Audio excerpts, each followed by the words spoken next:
The sun hung low and merciless over the Colorado Territory, painting the rocky outcrops and sparse grasslands in shades of burnt orange and dusty brown.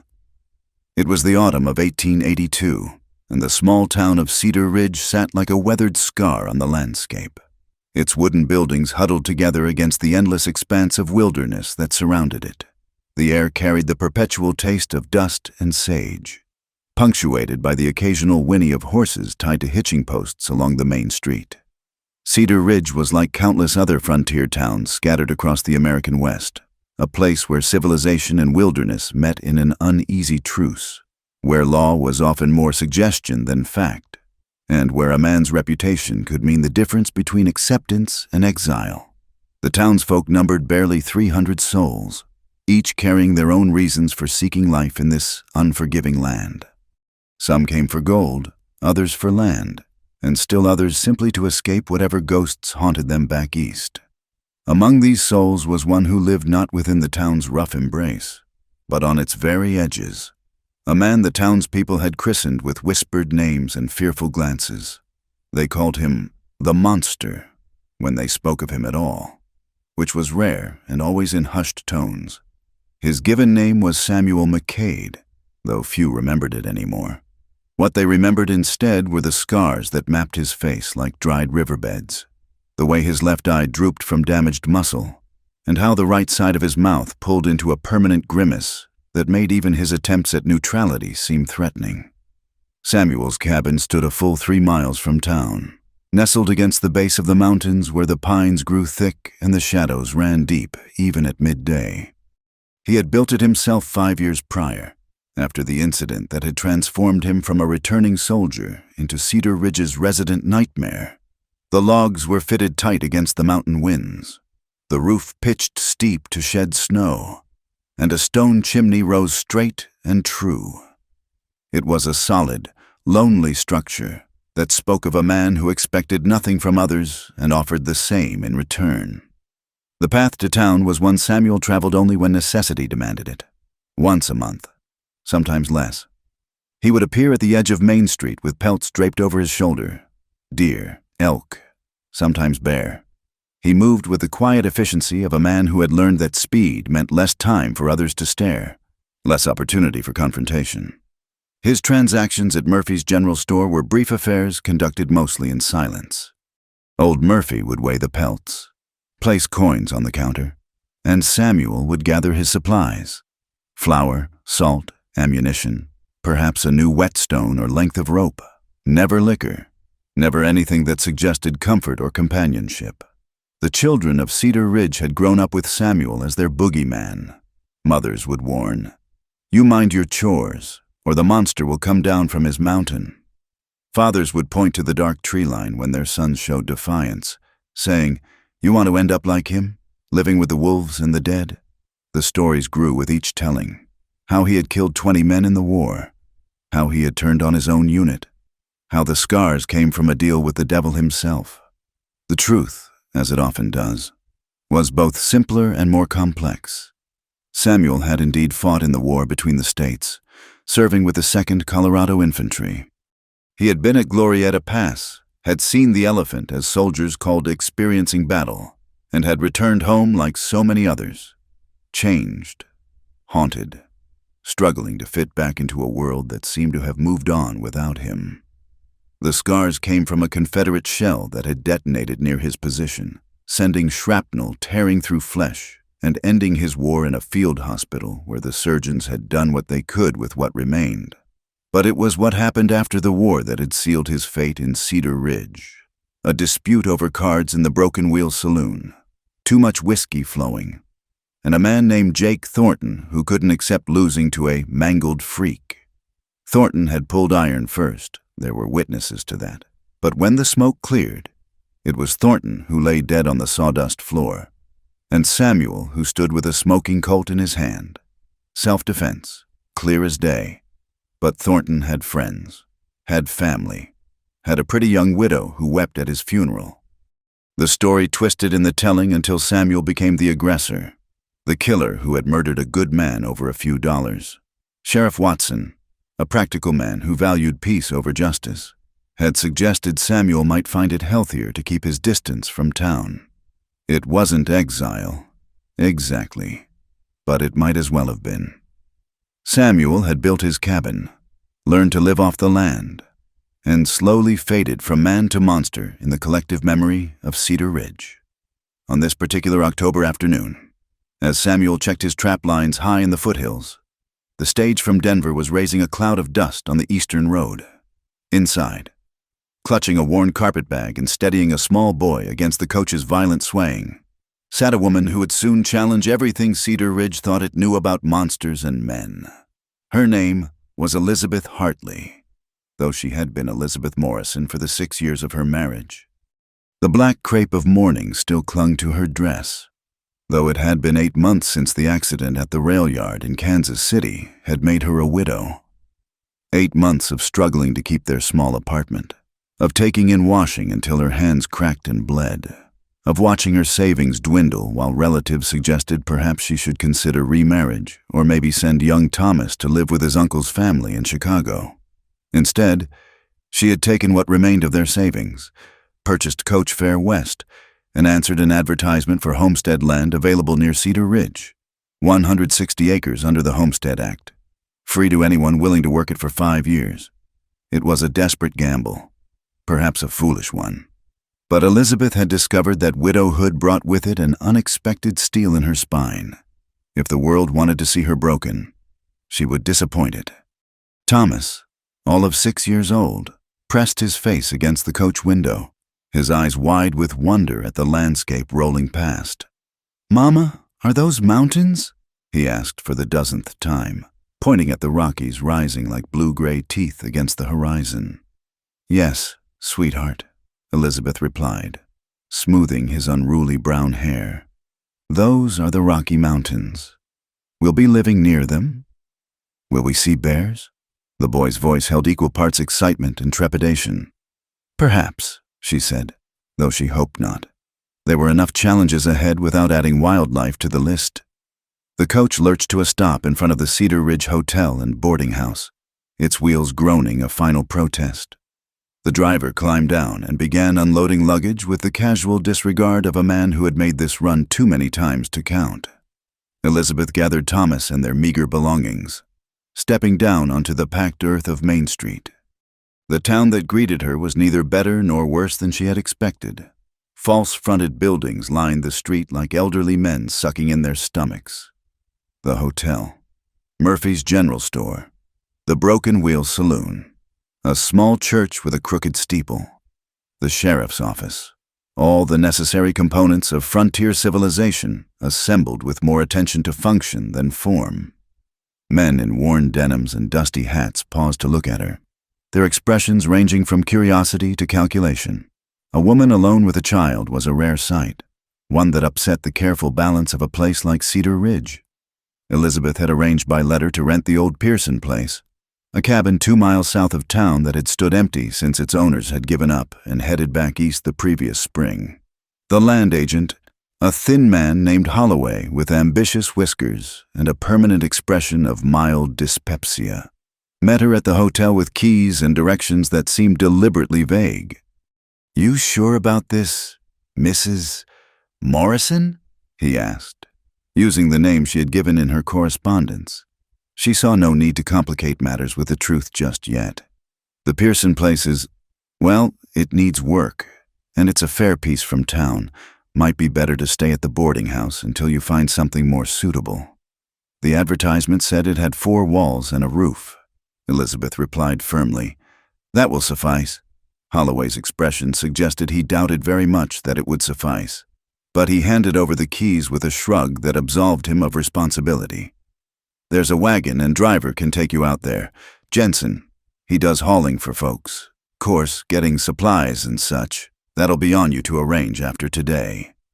And so, as the sun began its descent toward the mountains, Elizabeth and Thomas found themselves bouncing along a rutted track in the back of Jensen's wagon, their few possessions secured with rope. The driver, a taciturn Swede with hands like ham hocks, said nothing beyond grunting when she pointed out the turnoff Holloway had described, the Pearson place. when it finally came into view, was everything Holloway's expression had warned it might be. The cabin leaned slightly to the east, as if tired of fighting the constant wind. Gaps between the logs would need chinking before winter. The roof, while technically present, showed daylight through at least 3 places Elizabeth could spot from the ground. The door hung askew on leather hinges, and what might generously be called a garden plot was now a tangle of wild grass and volunteer aspens. But Elizabeth saw past the neglect to the bones beneath. The logs were sound, the foundation stones properly laid. There was a well with what looked like good water, and a small barn that might house chickens or a milk cow eventually.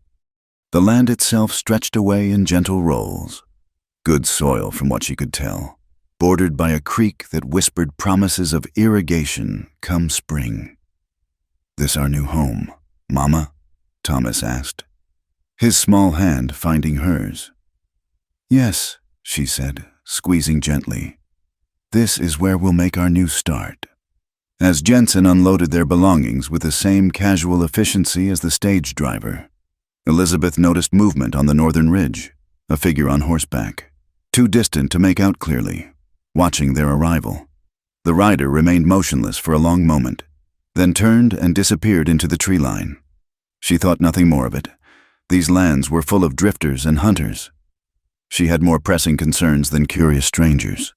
That night, as she and Thomas made beds of their blankets on the cabin floor and ate a cold supper of biscuits and preserved peaches, she heard the first whispers of the wild wind that would become her constant companion.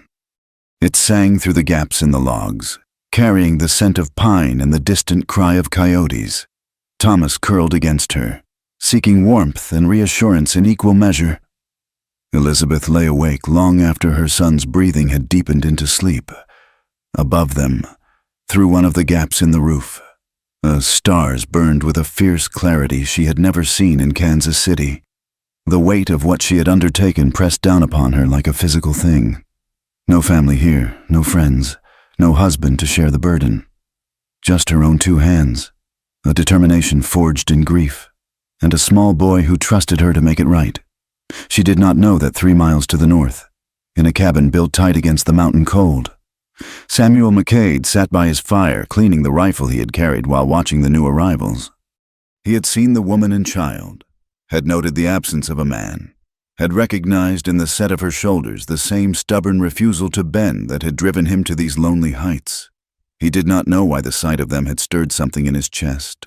Some echo of the man he had been before war and scars and exile had rewritten his story. He told himself it was mere curiosity, nothing more, after all. The Pearson place rarely held anyone for long. She would be gone before the first snow, back to wherever desperate hope had led her from. But as he banked his fire and prepared for sleep, Samuel found himself thinking of the way she had stood beside that ramshackle cabin, chin lifted, studying her new domain like a general surveying a battlefield. There had been no tears, no wringing of hands, just assessment, calculation, determination.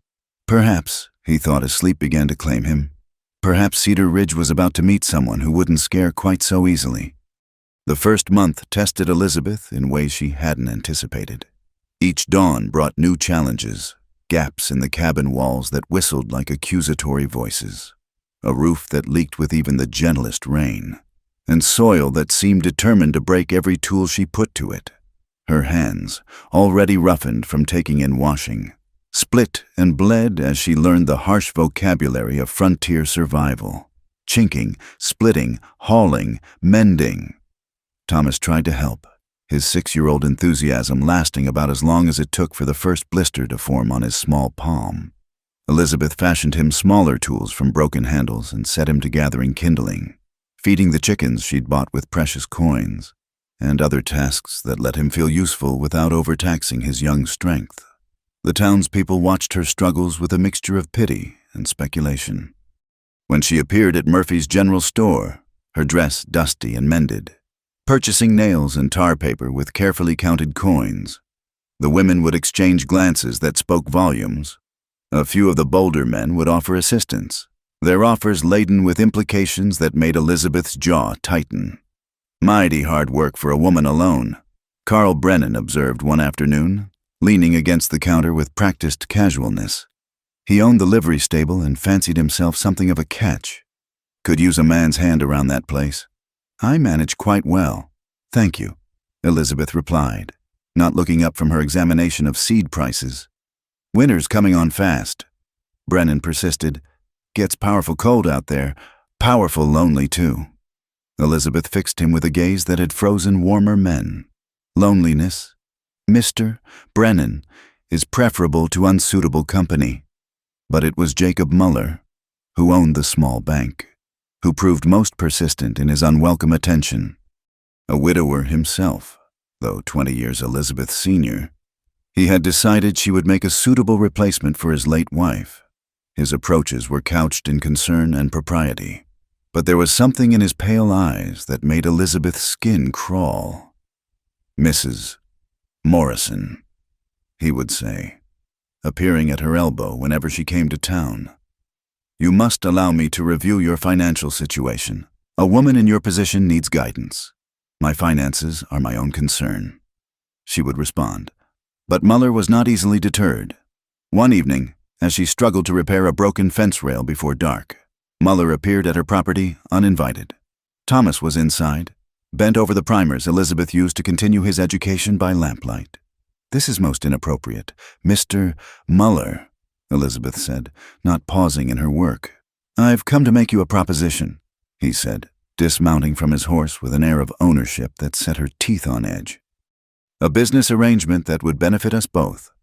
I'm not interested in any arrangements. He stepped closer, close enough that she could smell the pomade in his thinning hair. You're being foolish. A woman alone, a child to raise. You need protection. I could provide that. I need you to leave my property. Elizabeth's grip tightened on the hammer in her hand. Muller's face flushed. You can't survive out here alone. When winter comes, when your money runs out, you'll see sense. But my offer won't stand forever. Then we understand each other perfectly. Good evening, Mr. Muller. He left, but the threat lingered in the air like smoke. Elizabeth knew she had made an enemy, one with influence in town. But she had faced worse in Kansas City, creditors, her late husband's drinking companions, relatives who thought they knew better how she should live her life. She would not be bullied now. The next morning brought unseasonable rain, hard and driving from the north. Elizabeth woke to water dripping steadily onto Thomas's blanket. As she scrambled to move their bedding and position pots to catch the worst leaks, she heard an ominous rumble from outside. The creek, usually a gentle murmur at the edge of their property, had transformed overnight into a brown torrent, fed by mountain runoff and the sudden deluge. It had jumped its banks and was advancing steadily toward their cabin. Worse, a section of the embankment had collapsed, creating a natural dam that was redirecting the flow directly at them. Thomas! Elizabeth grabbed her son, pulling him toward higher ground, but even as they scrambled up the slope, she could see it was hopeless. The water would reach the cabin within hours, and she had neither the tools nor the knowledge to divert it. That was when she saw him, a figure on horseback, watching from the ridge. The same silhouette she had glimpsed that first day. For a moment, neither moved. Then the rider spurred his mount down the slope, navigating the treacherous mud with practiced ease. As he drew closer, Elizabeth's first instinct was fear. The man's face, when it emerged from the shadow of his hat brim, was a landscape of violence. Scars pulled at his features, twisting them into shapes that seemed barely human. His left eye drooped, giving him a perpetual squint. The right side of his mouth was frozen in what looked like a sneer, but was simply damaged muscle. But it was his eyes, the parts undamaged, that held her. They were gray as the storm clouds, and filled with something she recognized, the careful blankness of someone who expected rejection. Creeks redirected, he said without preamble, his voice rough from disuse. That dam breaks. It'll take your cabin and maybe you with it. I can see that, Elizabeth managed, pulling Thomas behind her instinctively. The man, for despite the scars, he was just a man, dismounted in one fluid motion. Got tools in your barn? Some? Not much. He nodded curtly. Shovels will do. Boy can help." Before Elizabeth could protest, he was striding toward the barn. Thomas, with the fearlessness of childhood, piped up. "Are you the monster man?" Elizabeth gasped, mortified. "Thomas, apologize at once!" But the scarred man paused, looking down at the boy with an expression that might have been amusement on a different face. "Some call me that. You scared?" Thomas studied him with serious eyes. "No, sir. Mama says monsters aren't real, just people who do monstrous things. Your mama's a wise woman." He continued to the barn, emerging with shovels and a pickaxe. "Name's Samuel McCade. We need to break that dam before it builds too high." For the next 2 hours, they worked with desperate efficiency. Samuel directed their efforts with an economy of words, showing them where to dig, where to pile stones to redirect the flow. His strength was prodigious. Elizabeth watched him move boulders she couldn't have budged with a lever. Thomas darted back and forth, carrying smaller stones, his fear forgotten in the excitement of the crisis. When the dam finally broke, sending the creek roaring back to its proper channel, they were all soaked and mud-covered. Elizabeth's hands were raw, her dress ruined beyond repair, but the cabin stood safe, if somewhat damp around the foundations. "Thank you," she said, meaning it deeply. "I don't know how to repay." No payment needed. Samuel was already moving toward his horse. "Check your roof. Those leaks will worsen." "Wait," Elizabeth started forward. "At least let me offer you coffee. Something warm." He paused, that gray gaze finding hers. "People in town won't take kindly to you knowing me. Mrs. Morrison. Best keep your distance. I make my own decisions about whom I know. Mr. McCade." Something flickered in his eyes. Surprise, perhaps. "All the same. Good day to you." He mounted and rode off, leaving Elizabeth standing in the mud with a peculiar feeling in her chest.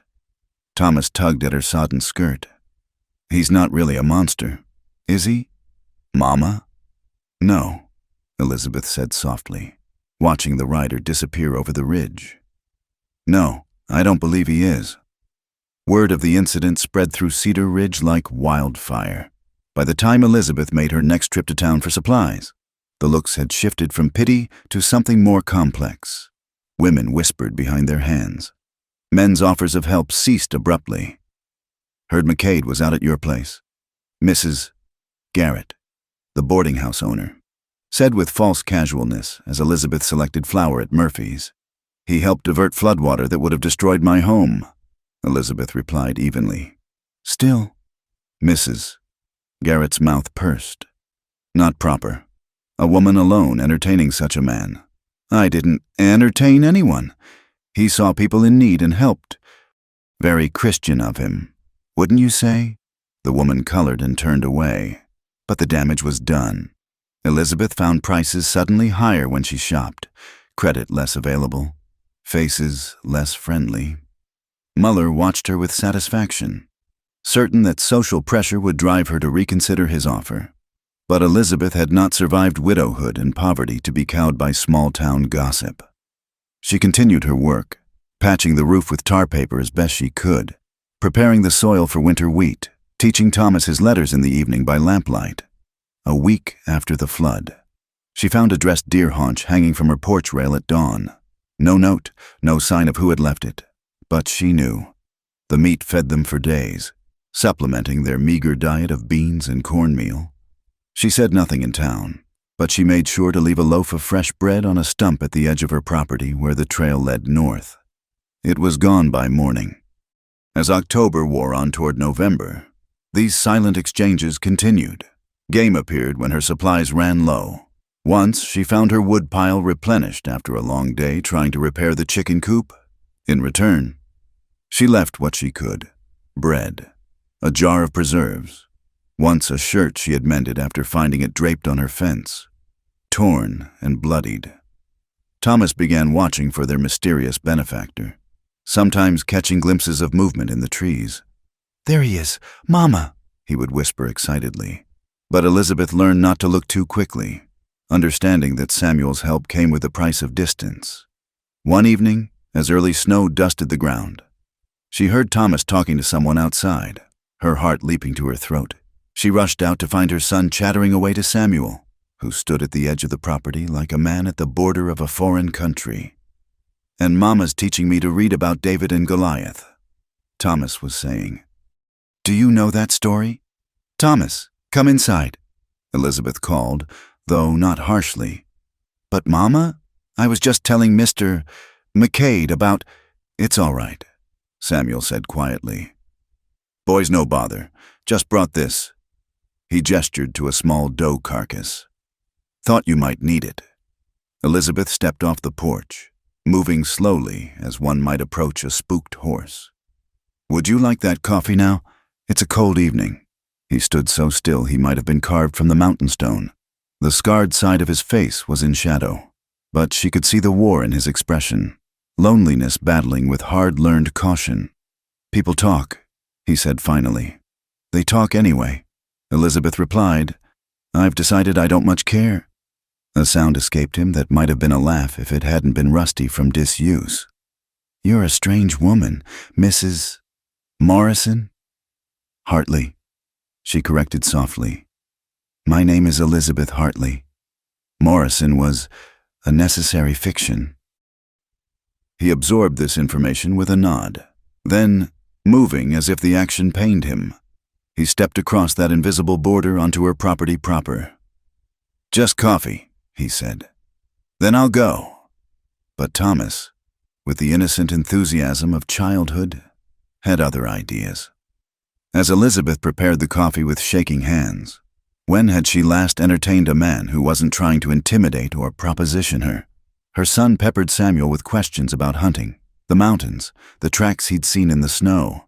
To her amazement, Samuel answered with patience, his damaged voice gentle when addressing the boy.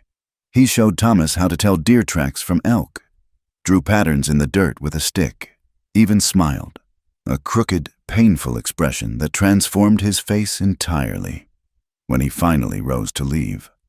Thomas had fallen asleep against his chair, worn out from excitement. Samuel looked down at the boy with something like wonder. "He's not afraid," he said quietly. "Children see more clearly than adults sometimes." Elizabeth replied, "They see what is, not what others tell them to see." Samuel met her eyes then, truly met them for the first time. "That's a dangerous thing in a place like this."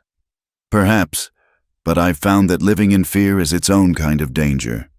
He left then, disappearing into the darkness as silently as he'd come.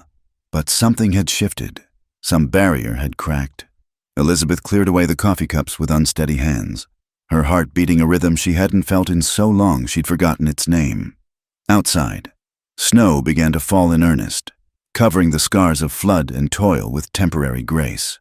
Winter was coming with all its challenges, but for the first time since arriving in Cedar Ridge, Elizabeth felt something besides determination. She felt hope.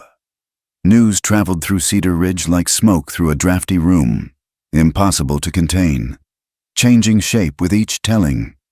Within days, everyone knew that Elizabeth Hartley had served coffee to Samuel McCade, that her boy had fallen asleep in the monster's presence, that she had stood on her porch and watched him disappear into the night without calling for help. The reactions were swift and predictable. At Murphy's General Store, conversations died when she entered. Women who had previously offered grudging nods now turned their backs entirely, gathering their skirts as if her proximity might contaminate them. The men were worse in their own way, their expressions suggesting she had confirmed some suspicion about loose women who lived alone. "Shameful." "Mrs." Garrett pronounced loudly as Elizabeth selected thread for mending. "What kind of mother exposes her child to such danger?" Elizabeth's hand stilled on the spool. "What danger would that be, Mrs. Garrett?" "You know very well what I mean. That man, if you can call him a man, is a killer. The scars alone tell you what kind of creature he is." "The scars tell me he survived something terrible," Elizabeth replied quietly. "Nothing more. He killed Jake Thornton in cold blood. I heard Mr. Thornton drew first." Elizabeth had done her own investigating. questioning old-timers who remembered the incident more clearly than the gossips. Mrs. Garrett's face flushed. No decent woman would defend such a man. But then, a decent woman wouldn't be living alone, taking charity from a monster. The word hung in the air like a curse. Elizabeth felt every eye in the store upon her, waiting to see if she would break. Instead, she placed her purchases on the counter with deliberate calm. "Mr. Murphy, please add these to my account." Murphy, caught between customer and community, hemmed uncertainly. "Well now, Mrs. Hartley, about that account. Is my credit no longer good here? It's just, folks are talking. Then folks should find more productive uses for their tongues." Elizabeth met his gaze steadily. "My money spends the same as anyone's, unless you're refusing my business." Murphy wilted under her stare. "No, ma'am, that'll be $2 even." Elizabeth paid and left, her spine straight despite feeling the weight of every glare. But as she loaded her purchases into the small cart she'd borrowed, her hands trembled. The isolation she'd felt before was nothing compared to the act of hostility now directed her way. That evening, Thomas noticed her distraction. "Mama, why were those ladies mean to you today?" Elizabeth paused in her mending. She had hoped he hadn't overheard. "Sometimes people are afraid of what they don't understand, sweetheart, like how they're afraid of Mr. McCade." "Yes, exactly like that." Thomas considered this with the seriousness of a judge. "That's silly, Mr. McCade helped us. He's nice." "Yes," Elizabeth agreed softly. "He is." But the town's disapproval took more concrete forms than mere gossip. When Elizabeth arrived at the small schoolhouse to enroll Thomas for lessons, the schoolmarm, Miss Prudence Sterling, met her at the door with a pinched expression. "I'm afraid we're quite full at present," Miss Sterling said, not meeting Elizabeth's eyes. "Full?" Elizabeth looked past her to the half-empty classroom. "I count perhaps 15 students. Yes, well, we must maintain standards. Perhaps if your circumstances were to change." The meaning was clear. Denounce Samuel McCade, conform to the town's expectations, or Thomas would suffer for her choices. Elizabeth felt rage rise in her throat like bile. "My son's education will not be held hostage to small-minded prejudice," she said coldly. "Good day, Miss Sterling." She would teach Thomas herself, as she had been doing. But the rejection stung, both for herself and for her son, who had been excited about attending school with other children. Meanwhile, Samuel had retreated to his mountain solitude, clearly regretting his moment of weakness in accepting her hospitality. The gifts of game ceased. The silent exchanges ended. Elizabeth told herself it was for the best, that she had troubles enough without adding his burden to her own. But Thomas had other ideas. Unbeknownst to his mother, he had begun slipping away during his outdoor chores.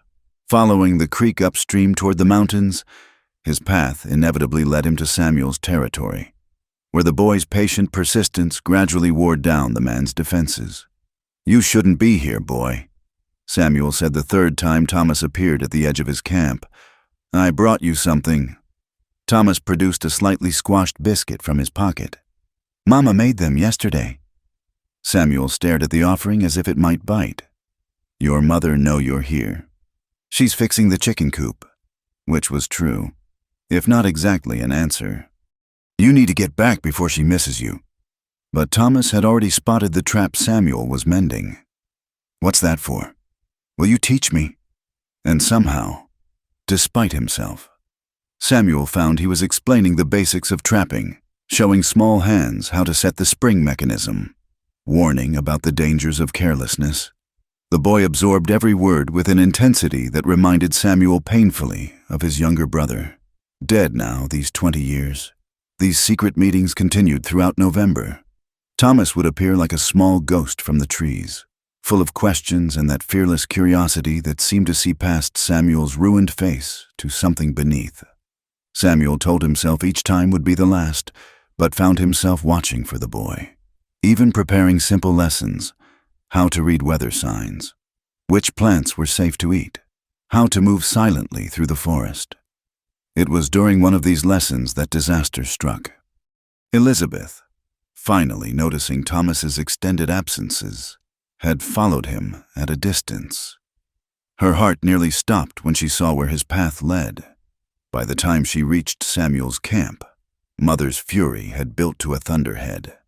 "Thomas Edward Hartley!" Her voice cracked across the clearing like a whip. Both man and boy jumped. Thomas paled at his full name. Never a good sign. Samuel rose slowly, his face returning to the blank mask he wore for protection. "Mama, you were disobeying and endangering yourself."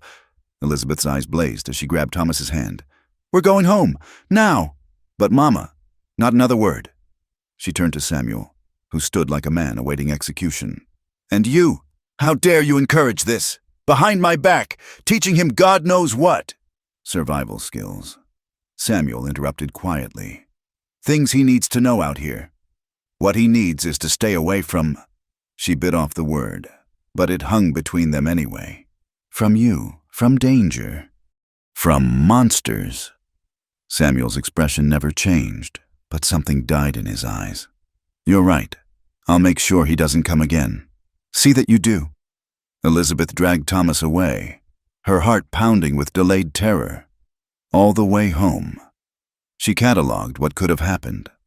Thomas hurt, lost, or worse. The town already thought her an unfit mother. If they knew about this. But that night, as she tucked a subdued Thomas into bed, he looked up at her with eyes full of tears. "I'm sorry, Mama, he's so lonely, and he knows so many things." Elizabeth's anger cracked. "Oh, sweetheart, nobody's nice to him. Everyone calls him names. It's not fair." She smoothed his hair, remembering her own words about fear and understanding. "No," she admitted. "It's not fair. He's not bad. Mama, he's sad. There's a difference." From the mouths of babes, Elizabeth thought. She kissed his forehead. "No more sneaking off.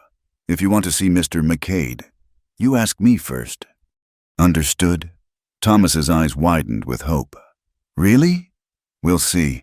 Now sleep." But sleep eluded Elizabeth. She stood at her window, looking toward the mountains where Samuel kept his lonely vigil. She had reacted from fear of judgment, of loss, of the complicated feelings the scarred man stirred in her chest. But Thomas was right. There was a difference between bad and sad, between dangerous and damaged.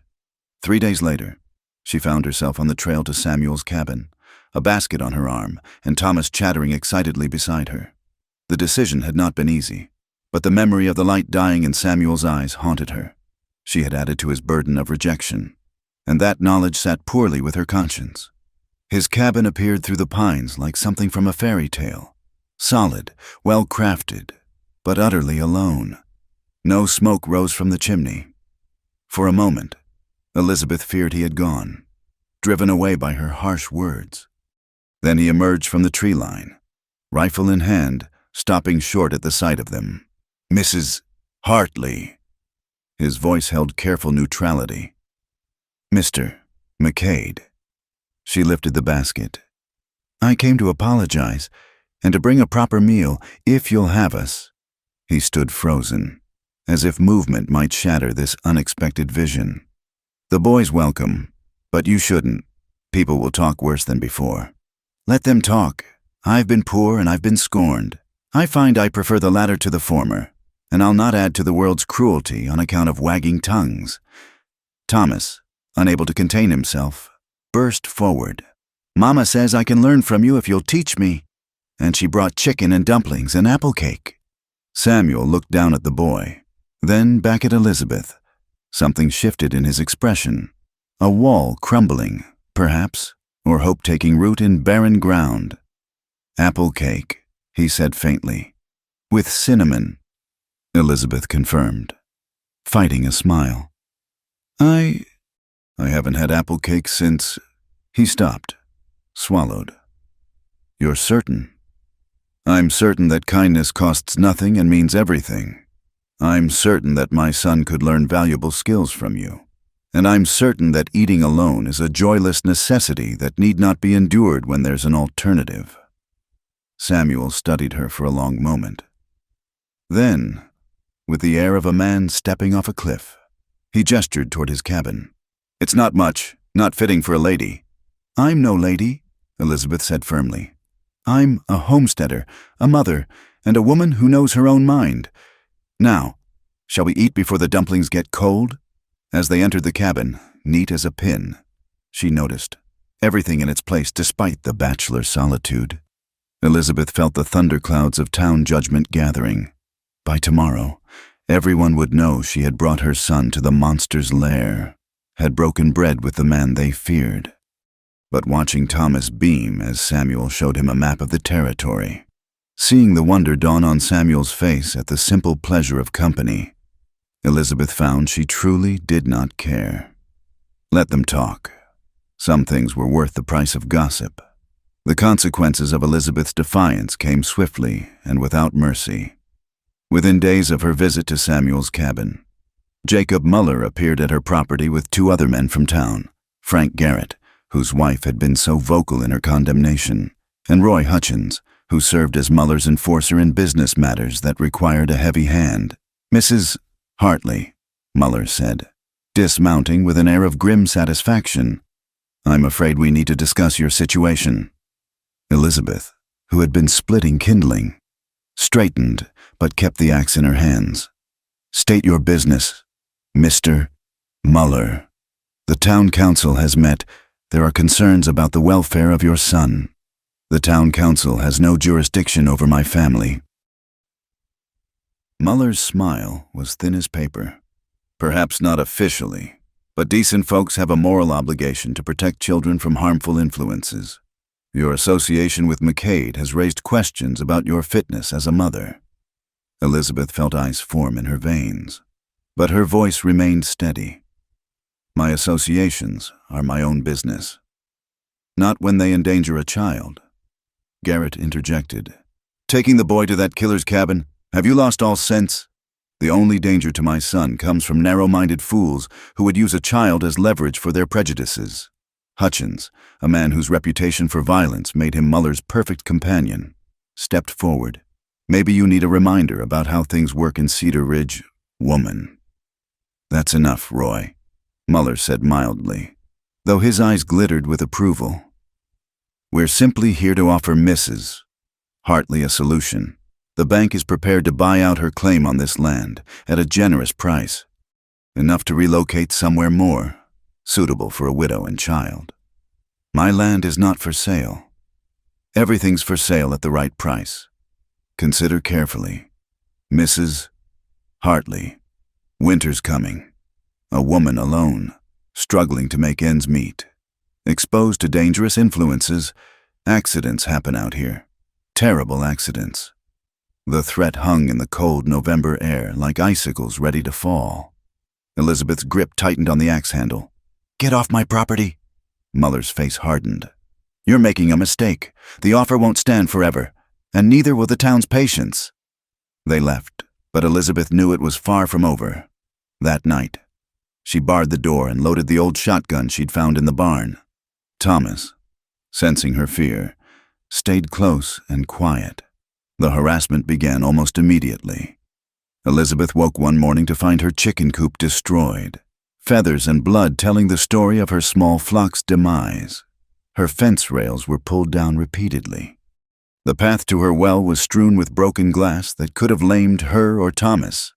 At Murphy's store, her credit was suddenly terminated. "Orders from the bank," Murphy said apologetically, unable to meet her eyes. "Nothing personal. Mrs. Hartley." Other merchants followed suit.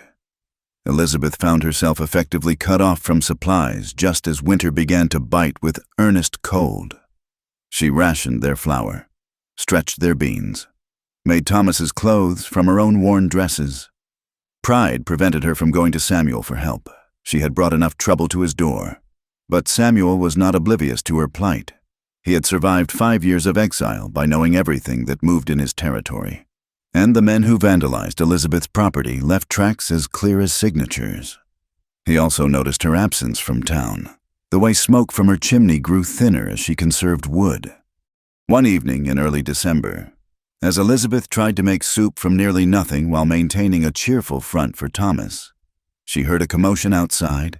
Her heart raced as she grabbed the shotgun, but it was Samuel's voice that called through the door. "Mrs. Hartley, it's McCade. There's been trouble." She opened the door to find him supporting a bloody figure, one of the men who'd accompanied Muller, Roy Hutchins. The man was barely conscious, his face a mask of blood and bruises. "What happened?" "Found him at the bottom of Widow's Canyon. Horse must have spooked." Samuel's tone was neutral, but his eyes held a warning. "Needs tending." Elizabeth understood. Whatever had actually happened, Samuel was giving her an opportunity. She helped drag Hutchins inside, sent Thomas for water and bandages, and set about cleaning the man's wounds with professional efficiency.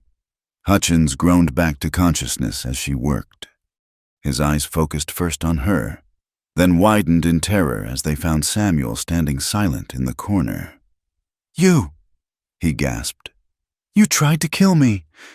"Interesting claim," Samuel said mildly. "Considering I just saved your worthless life. You spooked my horse, made it rear. Your horse spooked because you were riding drunk through dangerous country in the dark, probably following someone. Maybe planning mischief." Samuel's scarred face could have been carved from stone.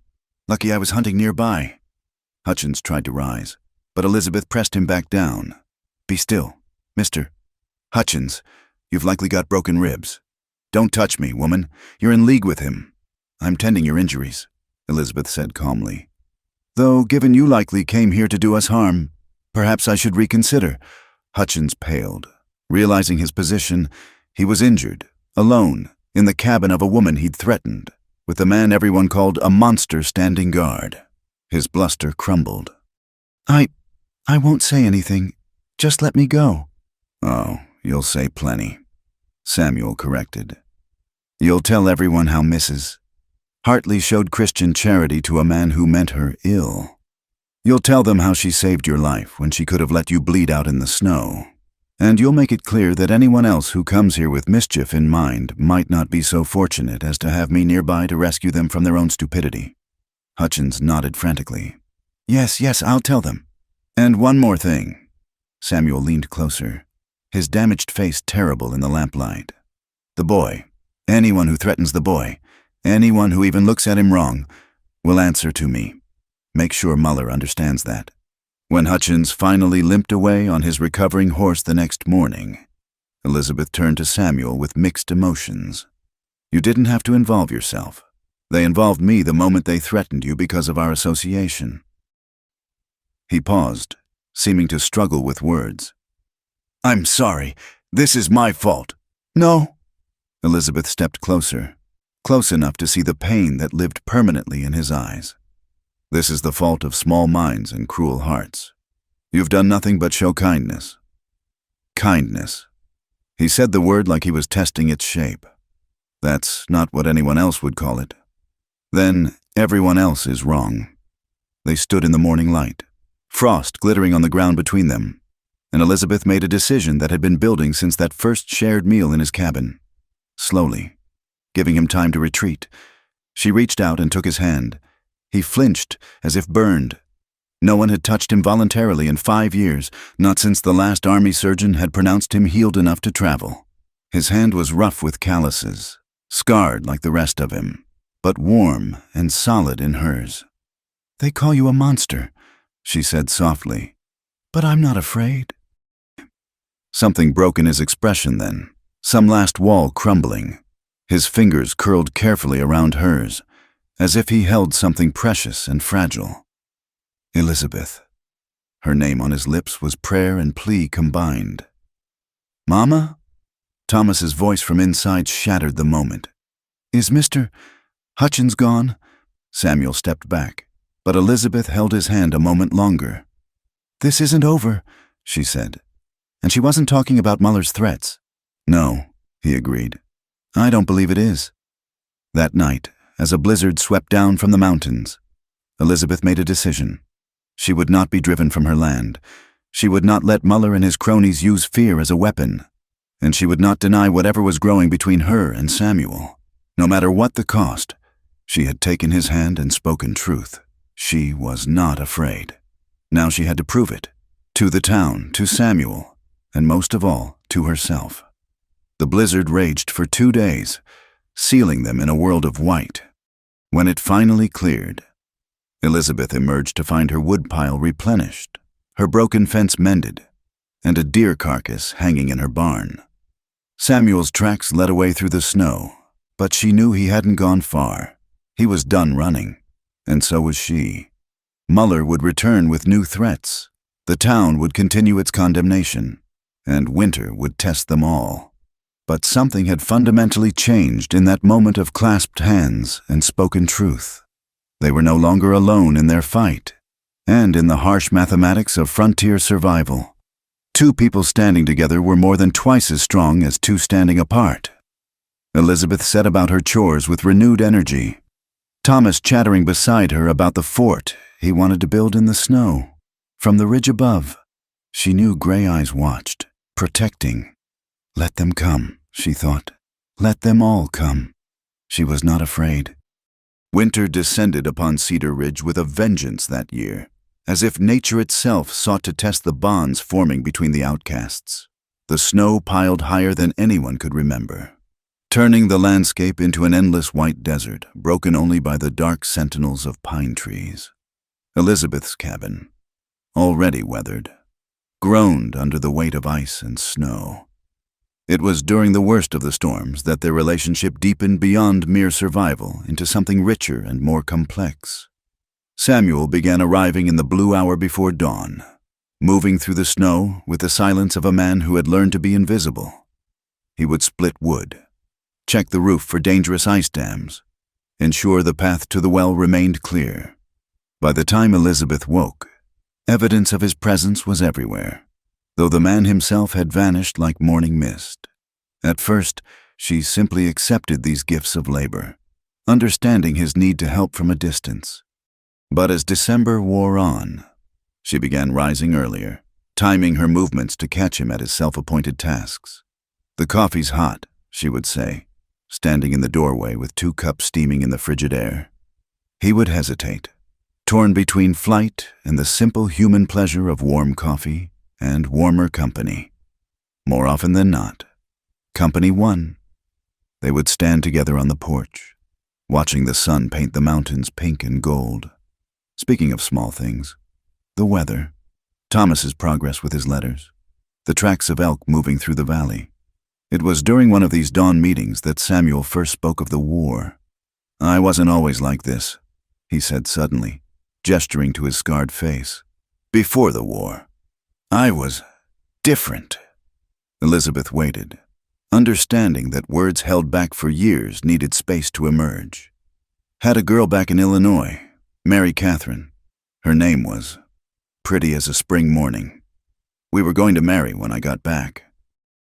His laugh was bitter. "She took one look at what the Confederate shell did to me and ran. Can't say I blamed her. I'm sorry," Elizabeth said softly. "Don't be. If she'd stayed, I'd never have come west, never have found—" He stopped, but his eyes finished the sentence as they found hers. "Found what?" she prompted gently. "Peace," he said finally, though they both knew that wasn't the whole truth. These conversations became their ritual as December deepened into January. The bitter cold that kept most folks huddled by their fires became their private season, a time when the world narrowed to just the 2 of them and the boy who had brought them together. Thomas bloomed under Samuel's tutelage. The boy learned to read the sky for weather, to identify animals by their tracks, to move through the forest with something approaching Samuel's uncanny quiet. More importantly, he learned lessons no school could teach, about resilience, about seeing past surfaces, about the strength found in gentleness. One evening, as they sat by Elizabeth's fire while a blizzard raged outside, Thomas asked the question Elizabeth had been dreading. "Mr. Samuel, will you be my papa?" The silence stretched like taffy. Samuel's scarred face went very still, and Elizabeth felt her heart hammering against her ribs. "Thomas," she began, but Samuel raised a hand. "Boy," he said carefully. That's not a simple question. Your mama and I, it's complicated. Why? Thomas possessed the devastating directness of childhood. You care about Mama. She cares about you. You teach me things like a papa would. Why is that complicated? Samuel looked at Elizabeth helplessly. She took a breath and tried to explain. Sometimes, sweetheart, caring about someone isn't enough. The world has opinions about how people should be, and the world is wrong, Thomas interrupted with 6-year-old certainty. Just like they're wrong about you being a monster, Mama says we shouldn't let wrong people decide things for us. Out of the mouths of babes. Elizabeth thought for the second time that winter. She met Samuel's eyes across the fire and saw her own turmoil reflected there. Hope warring with fear. Desire fighting prudence. You're right, Samuel said finally. The world is wrong about a lot of things, but that doesn't make living in it any easier. Later, after Thomas had been tucked into bed, Samuel lingered at the door. The storm had passed, leaving the night crystal clear and sharp with stars. He's not wrong, Elizabeth said quietly. About any of it. Elizabeth. Her name was a caution on his lips. I know what the town thinks. I know what we risk. But Samuel, I've been a widow. I've been proper and respectable and alone. None of it filled the empty places. I can't offer you anything, he said roughly. I'm a pariah. Association with me has already cost you. You can offer me yourself, she interrupted. That's all I want. He turned to face her fully then, letting the lamplight fall across his scars without flinching. This is what you want. Instead of answering with words, Elizabeth stepped close and raised her hand to his face. He froze as her fingers traced the ruined landscape of his cheek, gentle as snowfall. No one had touched his scars since they'd healed. No one had looked at them without flinching. This, she said firmly, is the face of a man who survived hell and came out the other side, who shows kindness despite cruelty, who teaches my son to be strong and gentle both. Yes, this is what I want. Something broke in him then. She could see it in his eyes. Years of armor, carefully constructed, fell away. He caught her hand, pressing it against his scarred cheek. And for the first time in 5 years, Samuel McCade wept. Elizabeth held him as the strong hold the wounded, as the brave hold the broken, as a woman holds the man she loves when he finally lets her see his pain. They stood there in her doorway, blocked from the world by darkness and snow, and let something new be born between them. From that night forward, pretense fell away. Samuel still maintained his cabin in the mountains. Propriety demanded that much, but he spent his days at Elizabeth's homestead. They worked side by side, preparing for the rest of winter, building a life with careful hands and cautious hearts. The town noticed. Of course. The few times Elizabeth ventured in for supplies she couldn't make or trade for, the hostility was palpable. Women crossed the street to avoid her. Men made crude jokes just loud enough for her to hear. Muller watched from his bank window with calculating eyes, planning his next move. But there were small kindnesses too. Old Murphy slipped an extra pound of flour into her order when no one was looking. Doc Hillman's wife left a bottle of her famous cough tonic on Elizabeth's wagon seat. The Mexican family who lived south of town, outsiders themselves, nodded respectfully when they passed. One night, in late January, as Samuel helped Elizabeth patch yet another leak in her roof, she made a decision. "Marry me," she said. Samuel nearly fell off the ladder. "What?" "You heard me. Marry me. Make it official. Give them something real to gossip about. Elizabeth, be serious." "I'm being serious." She steadied the ladder, looking up at him with determination. "I'm tired of dancing around what we are to each other. Thomas needs a father. I need a partner. And you need to stop punishing yourself for surviving. The town can hang. We'll never be respectable in their eyes anyway. But we can be a family. A real family. That's worth more than all their approval." Samuel climbed down slowly, his face unreadable. "You don't know what you're asking." "Don't I? I'm asking to spend my life with the man who saved us from the flood, who keeps us fed, who teaches my son honor. I'm asking to wake up next to the only person in this God-forsaken place who sees me as more than a widow to be pitied or possessed." She paused, vulnerability creeping into her voice. Unless you don't want—" He kissed her. It was awkward, unpracticed. He hadn't kissed anyone since before the war, and his scars made everything complicated. But it was real and warm, and full of promises neither of them had dared speak aloud. "Yes," he said when they parted. "God help us both. Yes." They were married 3 days later in Samuel's cabin, with only Thomas as witness and old Reverend Cooper from the Mexican settlement to perform the ceremony. Cooper asked no questions, blessed their union in broken English and fluid Spanish, and refused the coins Samuel tried to press into his hand. "Love needs no payment." The old man said, "Be happy. That is enough." As they walked back to what was now their shared home, Thomas between them chattering excitedly about having a papa, Elizabeth felt the weight of the town's judgment like a physical thing. They had crossed a line that could not be uncrossed. There would be consequences. She knew. Muller would not let this stand. The respectable folks of Cedar Ridge would demand their pound of flesh. But just then, with her husband's scarred hand in hers and her son's laughter echoing through the pines, Elizabeth found she truly did not care. They had chosen love over fear, acceptance over approval, and family over the narrow definitions of propriety. Let the town talk. Let Muller scheme. Let winter rage. They had each other now, and that was worth any price the world demanded.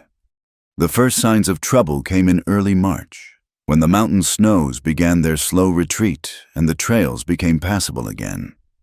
Elizabeth was drawing water from the well when she spotted the dust cloud on the eastern horizon, too large for a single rider or even a small group. Her heart sank as she recognized the deliberate pace of men who meant business. "Samuel," she called, and he emerged from the barn instantly, rifle in hand. His ability to sense danger had kept them safe through the winter. But this was different. This was trouble riding straight to their door in broad daylight. "Take Thomas inside," he said quietly, his eyes never leaving the approaching riders. "Bar the door. We face this together," Elizabeth replied, equally quiet. "Thomas, go to your room and stay there until we call you." The boy, sensing the gravity of the moment, obeyed without argument. Elizabeth retrieved the shotgun from beside the door and stood shoulder to shoulder with her husband as 8 riders approached their homestead. The group was led by a man neither of them recognized. Tall, lean, with the kind of pale eyes that looked through people rather than at them. He wore his guns low and tied down, the mark of a professional. Behind him rode faces they knew. Muller, Hutchins still bearing scars from his accident, Frank Garrett, and others from town. But it was the stranger who commanded attention. "Name's Jack Coulter," the pale-eyed man said without preamble. "Been hired by the Cedar Ridge Vigilance Committee to deal with undesirable elements." "There's no legal vigilance committee in Cedar Ridge," Samuel stated flatly. Coulter's smile was winter cold. "Legal's a flexible word out here. McCade, you should know that better than most." His eyes flicked to Elizabeth. "Ma'am, shame to see a woman of quality brought so low." "State your business and leave," Elizabeth said, her voice steady despite the fear coursing through her veins. "Simple enough. The good people of Cedar Ridge want you gone. Both of you. The committee's prepared to buy out your land claim, generous terms. Considering—" "Our land's not for sale," Samuel said. "Everything's for sale. Friend. Just a matter of price." Coulter leaned forward in his saddle. "See, the committee hired me to solve problems. I prefer to solve them peaceful-like, but I've got other ways if needed." "You're threatening us?" Elizabeth's finger found the shotgun trigger. "Threatening?" Coulter laughed, a sound like breaking glass. "No, ma'am. Just explaining how things are. You've got a week to consider the offer. After that—" He shrugged eloquently. Muller couldn't resist adding his voice. "You brought this on yourself, Elizabeth, marrying this creature, flaunting your degradation." "What kind of example is that for the boy?" Samuel tensed. But Elizabeth placed a restraining hand on his arm. "A better example than cowardice and prejudice. Mr. Muller, now get off our land." Coulter tipped his hat mockingly. "1 week, folks. Be smart about this." They rode away, leaving a silence that pressed against the ears. Elizabeth lowered the shotgun with trembling hands. "We need help," she said. "There is no help. Not for us." Samuel's voice was bleak. "I know Coulter by reputation. He's killed a dozen men, all legal-like. Always finds a way to make it self-defense. Then we run? Where?" Samuel turned to her, anguish clear in his eyes. "This is our home, our stand. Running means they win." That night, they held a war council of 3 at their kitchen table. Thomas, mature beyond his years, listened gravely as his parents discussed options. "What about the sheriff?" Thomas suggested. "Sheriff Watson wants no part of this." Samuel explained. "He made that clear years ago." "The Mexicans?" Elizabeth shook her head. "We can't drag them into our fight. They have troubles enough." They were still debating when the attack came, not from Coulter, but from an unexpected quarter.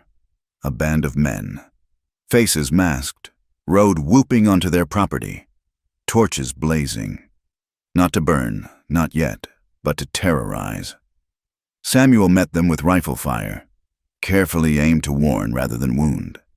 Elizabeth stood ready with the shotgun, while Thomas, disobeying orders, watched from his window with wide eyes. The riders circled the house, throwing their torches into the snow-melt mud, firing pistols into the air, shouting obscenities. Then, as suddenly as they'd come, they wheeled and rode away, leaving behind only churned earth and the acrid smell of smoke. "Coulter's giving us a taste," Samuel said grimly. "Next time will be worse." But the next morning brought an unexpected development. A lone rider approached from the north, not from town, but from the deep mountains. Samuel recognized him first, Moses Washington, a former Buffalo soldier who lived even further from civilization than Samuel had. "McCade," Moses said simply. "Heard you got trouble." "Moses." Samuel's surprise was evident. "Didn't know you were still in the territory. I keep to myself, like you used to." The black man's eyes found Elizabeth. "Ma'am, also heard you stood by this man when the whole town turned against him. That takes courage." "It takes love," Elizabeth corrected. Moses nodded slowly. "Same thing. Sometimes I came to say you're not as alone as you think. There's others, outcasts, folks the town don't want. Indians married to whites, Chinese miners, Mexicans. Me. We've all felt Cedar Ridge's boot on our necks." "We're not looking to start a war," Samuel said. "War's already started. Friend, question is whether you fight alone or with others who understand." Over the next 3 days, they came, the invisible people of the frontier, the ones who lived on the margins. Not many, perhaps a dozen all told, but each with skills forged by survival. Juan Delgado, who knew every trail for 50 miles. Chen Wei, whose knowledge of explosives from mining could serve other purposes.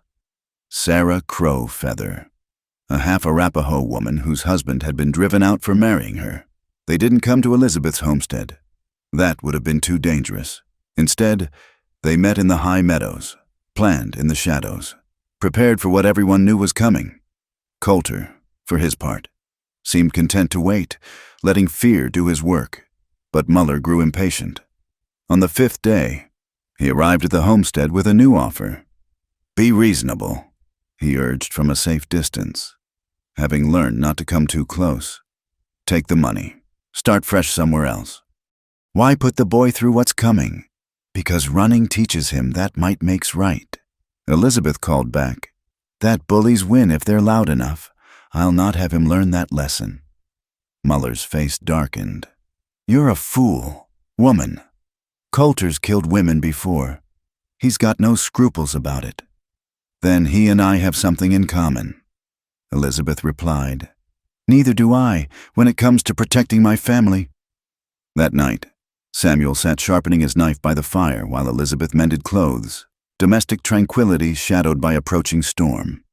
Thomas played on the floor with wooden soldiers Samuel had carved for him. "I'm sorry." Samuel said suddenly. "For bringing this on you. If I'd stayed away, then I'd have faced Muller's harassment alone." Elizabeth interrupted. "And Thomas would have grown up without a father's guidance, and you'd have died alone on your mountain, thinking yourself unworthy of love." She set aside her sewing and moved to kneel beside his chair. "Whatever comes, we face it as a family. No regrets." He cupped her face in his scarred hands. "How did I deserve you?" "You didn't," she said with a small smile. "I'm a gift. Best appreciate me properly." "Despite everything." He laughed, the sound rusty but real. Thomas looked up from his play, grinning to see his parents happy. It was their last peaceful evening. The attack came at dawn. Coulter was too professional to give them the advantage of darkness. He brought 15 men, including several Elizabeth didn't recognize, hired guns from other towns, men who wouldn't hesitate at whatever orders they were given. But Coulter had made one miscalculation. He expected to find 3 people cowering in a cabin. Instead, as his men surrounded the homestead, they found themselves caught in a crossfire from the ridges above. Moses Washington's buffalo gun boomed like thunder. Chen Wei's carefully placed charges created confusion and fear. Juan Delgado's knowledge of the terrain let the defenders appear and disappear like ghosts. Samuel fought with the cold efficiency of a man defending his home. Elizabeth discovered she could shoot to kill when her family was threatened. Even Thomas, hidden in the root cellar with Sarah Crowfeather, played his part by reloading weapons with fingers that barely trembled. The battle was fierce but brief. Coulter's men, expecting easy prey, found themselves outmaneuvered and outfought. When Coulter himself fell, wounded by Moses's sharpshooting, the remaining attackers broke and fled. But victory came at a cost. Chen Wei lay dead, his sacrifice allowing others to live. Juan bled from a shoulder wound, and Samuel had taken a bullet in the leg that would leave him limping for weeks. As Elizabeth bound her husband's wound, she saw riders approaching from town. Not attackers this time, but Sheriff Watson and a federal marshal who'd arrived on the morning stage.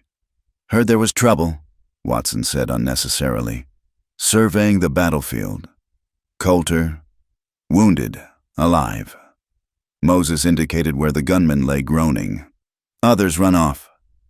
The federal marshal, a competent-looking man named Harris, dismounted and studied the scene. "Someone want to explain what happened here?" Muller, who had wisely stayed back from the fighting, rushed forward. "These people attacked us.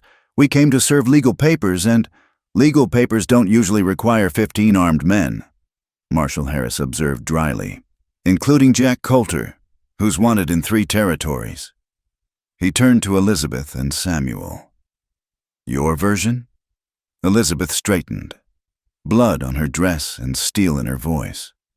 "We defended our home against hired killers, with the help of our neighbors." "Neighbors?" Muller sputtered. "These aren't neighbors, they're Americans," Moses Washington interrupted quietly. "Free Americans defending other free Americans? That's still legal in this territory?" "Marshal?" Harris studied them all. The white woman and her scarred husband, the black soldier, the Mexican vaquero, the Chinese miner's body, the half-Indian woman emerging from the cellar with a child. His expression was unreadable. "Seems to me," he said finally, "this was a clear case of self-defense against criminal attack. I'll be taking Coulter and any of his men we can round up back for trial. As for the rest," he looked directly at Muller, "I'd suggest folks find more peaceful ways to resolve their differences." Muller's face went purple, but he knew better than to argue with a federal marshal. As the lawmen organized the removal of wounded and dead, he managed one last threat. "This isn't over," he hissed at Elizabeth. "You've won nothing."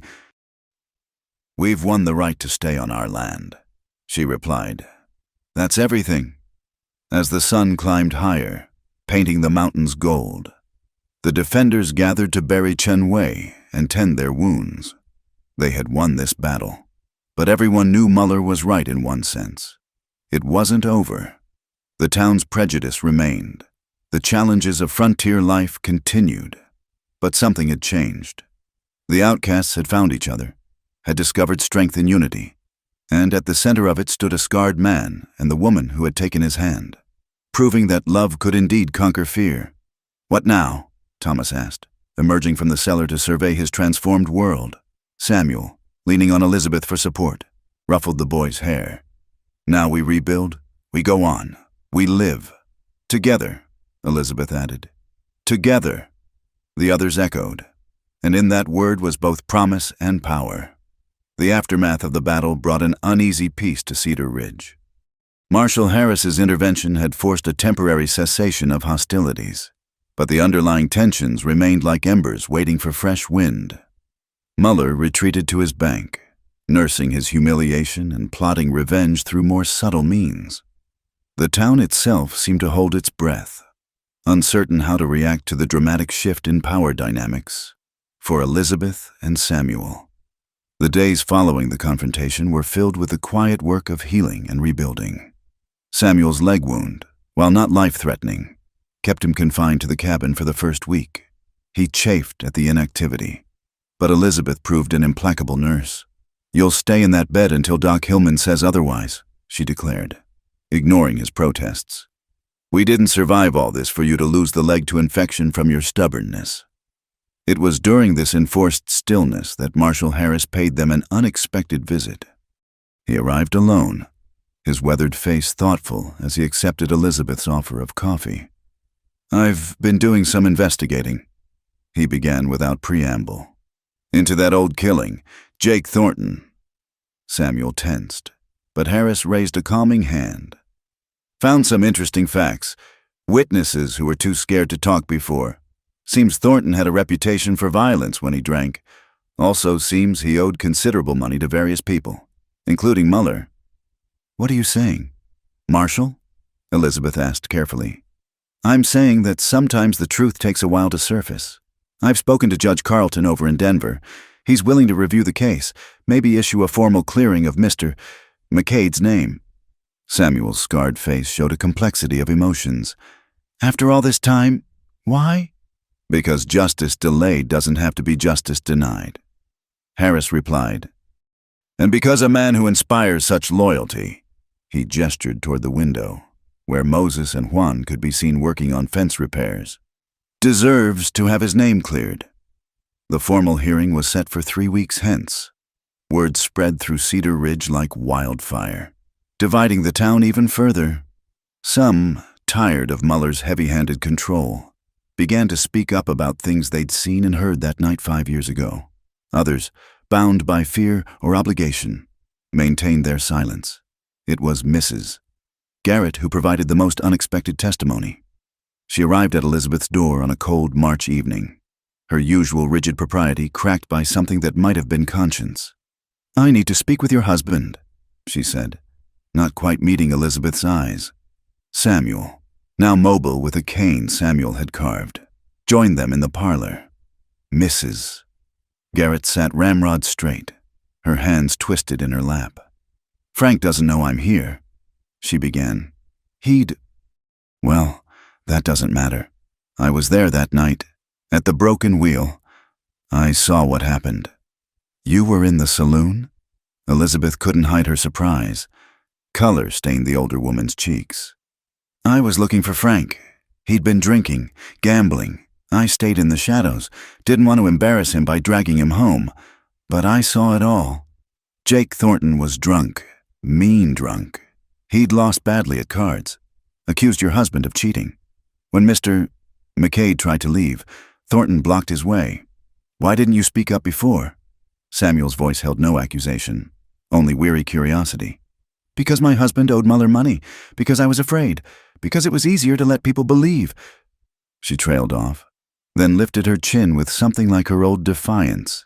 "I've been a coward, but watching you stand up to them, seeing that even outcasts can find courage, I won't be a coward anymore."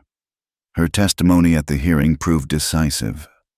Combined with others who finally found their voices, the truth emerged in full. Jake Thornton had drawn first, had fired first, had died because he couldn't accept losing to a man he deemed inferior.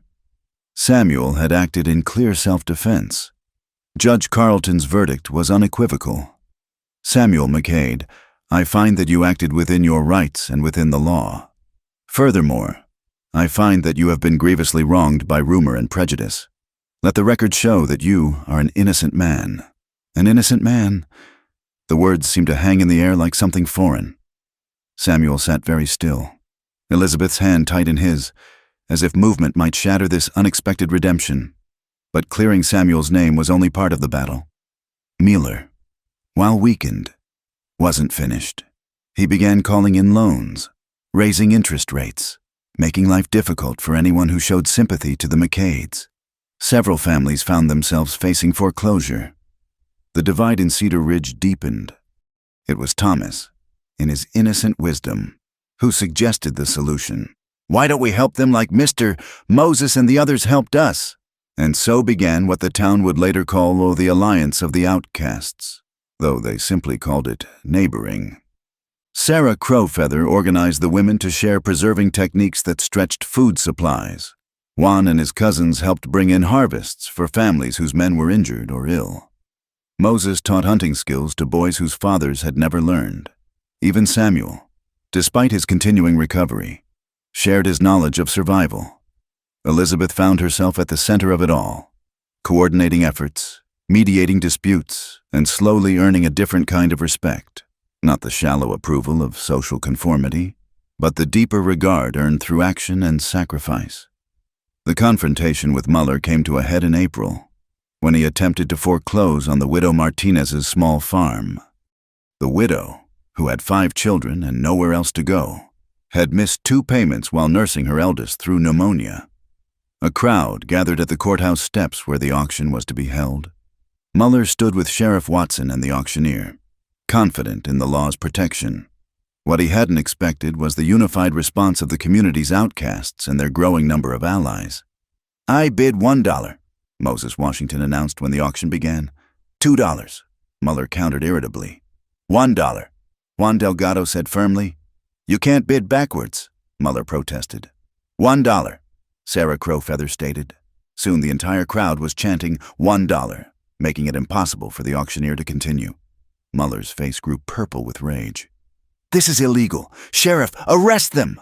Watson, who had been doing his own soul-searching since the Coulter incident, shook his head slowly. "Don't see any law being broken, Mr. Mueller. Folks have a right to bid." In the end, Moses's bid of $1 stood as the only valid offer. He immediately signed the deed back to widow Martinez, asking only that she pay what she could, when she could. The crowd dispersed peacefully, but the message was clear. The old order was changing. That evening, as Elizabeth and Samuel sat on their porch watching Thomas play with the Martinez children, a buggy approached. To their surprise, it carried Judge Carlton and Marshal Harris. "We need to talk," the judge said without preamble, "about the future of Cedar Ridge." They gathered in the parlor, the same room where Mrs. Garrett had unburdened her conscience. The judge, a man who had seen too many frontier towns tear themselves apart, was blunt in his assessment. This town is at a crossroads. It can continue down the path of division and hatred, or it can choose something better. You two, he looked at Samuel and Elizabeth, have become symbols of something larger than yourselves. "We never asked for that," Samuel said quietly. "Leadership rarely asks permission," Harris observed. "The question is, what will you do with the influence you've gained?" Elizabeth and Samuel exchanged glances, years of understanding compressed into that single look. It was Elizabeth who spoke. "We want to build, not tear down. Create a place where Thomas and children like him can grow up without the poison of prejudice. But we can't do it alone." "You won't be alone," Judge Carlton assured them. "I'm recommending that the territorial governor appoint a new town council, one that represents all of Cedar Ridge's citizens. Mr. McCade, your name has been suggested for inclusion." Samuel's shock was evident. That's not possible. The town would never accept." "The town is changing," Harris interrupted. "The question is whether you'll help guide that change or let others shape it." After the officials left, Elizabeth found Samuel standing outside, staring at the stars. She slipped her arm through his, feeling the solid warmth of him. From monster to councilman, she said softly. Quite a journey. I don't know if I can do it, he admitted. Facing them every day, sitting in judgment. You won't be sitting in judgment. You'll be offering wisdom earned through pain. Who better to help heal this town than someone who knows the cost of its cruelty? He pulled her close, burying his face in her hair. How do you always know what to say? Practice, she replied, feeling him smile against her temple. And faith in you, in us, in the possibility of change. Inside, Thomas called out in his sleep. Some minor nightmare quickly soothed. They stood together in the darkness, no longer outcasts, but architects of a new future. The road ahead remained uncertain, fraught with challenges and residual prejudices that would take years to fully overcome. But they had proven something important. Love could indeed conquer fear. Unity could overcome division. And even the most scarred hearts could find healing in the courage to trust again. The monster of Cedar Ridge was dead, a myth dissolved by truth and compassion. In his place stood Samuel McCade, husband, father, and reluctant leader in a community, learning that strength came not from exclusion but from embrace. As they turned to go inside, a wolf howled in the distant mountains. Not a threat, but a reminder that the wild still existed, would always exist. At the edges of civilization, but wilderness, they had learned, wasn't something to be feared. Sometimes it was where you found your truest self. Sometimes it was where love bloomed strongest. And sometimes, just sometimes, it was where monsters became men and outcasts became family. Spring came to Colorado territory with a gentleness that year, as if nature itself recognized the need for healing after a harsh winter of both weather and human conflict. The mountains shed their snowcaps gradually, sending clear water down to the valley where Elizabeth and Samuel had chosen to make their stand. The decision to leave Elizabeth's original homestead hadn't been easy, but practical necessity won out. The old cabin, battered by weather and conflict, needed more repair than made sense. Instead, they chose to build anew on a piece of land that straddled both properties, Samuel's mountain refuge and Elizabeth's valley claim. It was symbolic. Thomas had declared with 7-year-old wisdom of bringing together high and low, hidden and visible, past and future. The building of their new home became a community effort. Moses Washington proved a master craftsman, teaching others as they worked. Juan Delgado's family provided adobe bricks for the foundation, a technique that would keep the house cool in summer and warm in winter. Sarah Crowfeather organized the women to weave blankets and prepare stores for the new household. Even some townspeople, those whose hearts had begun to thaw, appeared with donations of lumber or labor. Sheriff Watson himself showed up one morning, badge gleaming in the spring sun. Figured you could use an extra pair of hands, he said gruffly, not quite meeting Samuel's eyes. It was as close to an apology as the lawman could manage for years of looking the other way. As the house rose from the earth, strong and welcoming, so too did new relationships form. Mrs. Garrett, liberated by her confession, became an unexpected ally. She arrived one afternoon with a wagon full of furniture. Frank's left me, she announced with more relief than sorrow. Couldn't stand that I'd testified for you. Took himself off to California to find gold. He says, good riddance. She gestured to the furniture. These pieces deserve a home where there's love instead of just propriety. Elizabeth embraced the older woman, feeling the trembling in her thin frame. You'll always be welcome here. Margaret. Margaret, Mrs. Garrett repeated wonderingly. Haven't been called by my given name in 20 years. Yes, I think I'd like to be Margaret again. The house was completed by May, just in time for an event that would have been unthinkable a year earlier. Thomas's birthday party, to which children from across the community were invited. Mexican children, white children, Sarah Crowfeather's mixed heritage sons, even Chen Wei's nephew, who had arrived from San Francisco to settle his uncle's affairs and decided to stay. Elizabeth watched from the porch as the children played together, their laughter carrying on the clean mountain air. Samuel stood beside her, his hand finding hers with the ease of long practice. Look at them, she murmured. They don't see the differences their parents taught them to see? Give them time, Samuel said. but his scarred face held a smile. The world has a way of teaching division. Then we'll have to teach harder, Elizabeth replied firmly. Love harder, hope harder. The town council meetings, once Samuel officially joined, were exercises in patience and diplomacy. Muller still held his seat, still commanded loyalty from some, but his power was waning. The territorial governor's mandate for inclusive representation meant that Moses, Juan, and even Sarah Crowfeather now had voices in town governance. The first major test came when a new vein of silver was discovered in the mountains, on land traditionally used by the Arapaho for hunting. The old way would have been simple. Drive off the Indians. Let white prospectors claim everything. But the new council, led by Samuel's quiet insistence on justice, forged a different path. We share, he said simply when Muller protested. The Arapaho get rights to their traditional hunting grounds. Prospectors can work designated areas. The town takes a percentage of fines to fund a proper school, one that welcomes all children. You're talking about giving savages equal rights with white men, Muller sputtered. I'm talking about recognizing that we all bleed red. Samuel replied, his damaged voice carrying the weight of hard-won wisdom. I've seen enough blood spilled to know it all looks the same on the ground. The compromise held, though not without grumbling. But when the first silver revenues built a new schoolhouse with Sarah Crowfeather as one of the teachers, even some skeptics began to see the wisdom in cooperation. Life settled into new rhythms. Samuel found that his skills in hunting and tracking translated well to his role as a peace officer, working alongside Sheriff Watson to maintain order with justice rather than fear. Elizabeth established a lending library in their home, teaching anyone who wanted to learn to read.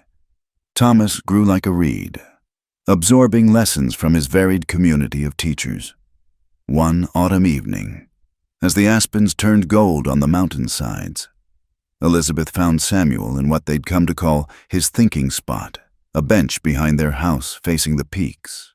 His appointment to the Territorial Committee on Veteran Affairs had brought new responsibilities, new challenges.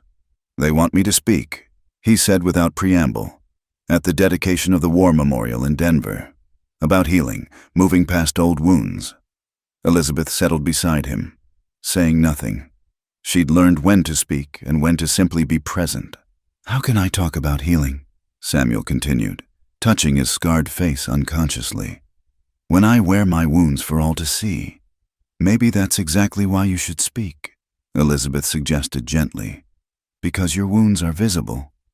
Because you've learned to live with them, not in spite of them, but through them. Because you found love and purpose not by hiding, but by allowing yourself to be seen. He was quiet for a long moment. Then, will you come with me? Try to keep me away. The speech, when delivered, was simple and powerful. Samuel spoke of wounds both seen and unseen, of the courage required not just in battle but in the harder fight for peace afterward. He spoke of a woman who had looked past scars to see the man beneath, of a community that had learned to build bridges from its very divisions. His words, halting at times but genuine throughout, brought tears to many eyes and changed more than a few hearts. Muller left Cedar Ridge that winter.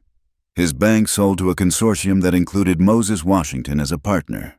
Some said he went to San Francisco, others to Chicago. Elizabeth suspected he'd simply found a new town where his old methods might still work, and pitied those who would have to learn the lessons Cedar Ridge had paid for in pain. Spring came round again, and with it the anniversary of that first meeting in the flood. Samuel and Elizabeth stood by the creek, now running peacefully in its proper banks, watching Thomas teach the younger children how to skip stones. "Did you imagine this?" Elizabeth asked, "when you saved us that day?" "I imagine nothing," Samuel admitted. "I was empty then, just existing. You gave me reason to live again." "We gave each other reason," she corrected, leaning into his strength. "And look what we've built from that gift." Their home stood strong against the mountains, smoke rising peacefully from the chimney, gardens spread out in neat rows, promising summer's bounty. Chickens pecked in the yard, a milk cow lowed in the barn, and horses grazed in the pasture, all the signs of a prosperous homestead. But more than that, paths led to their door from all directions. The path from town was well worn now, no longer traveled in fear or secrecy, but in friendship.